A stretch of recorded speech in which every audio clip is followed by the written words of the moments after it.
2 weeks after being discharged from the hospital, Betty visits a cardiologist. She reports that she has been avoiding strenuous activity and that her chest pains have eased somewhat, but she still feels fatigued.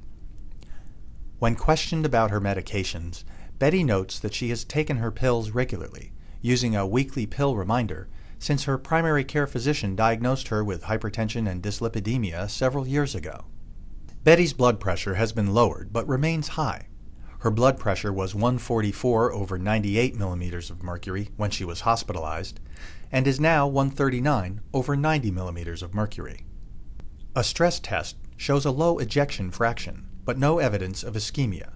The absence of ischemia is confirmed through an isotope flow study. Because Betty's hypertension has progressed to heart failure, the cardiologist gives Betty a prescription for Atacand at the starting dose of 4 milligrams once daily to add to her existing treatment regimen.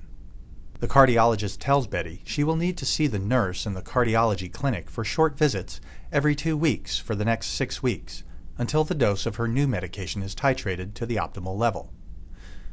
Unless she notices a change for the worse in her symptoms, he will see her at the end of those 6 weeks for follow-up. The recommended initial dose of Atacand for treating heart failure is 4 milligrams once daily. The target dose is 32 milligrams once daily, which is achieved by doubling the dose at approximately 2-week intervals, as tolerated by the patient. The adverse event profile of Atacand in heart failure patients was consistent with the pharmacology of the drug and the health status of the patient.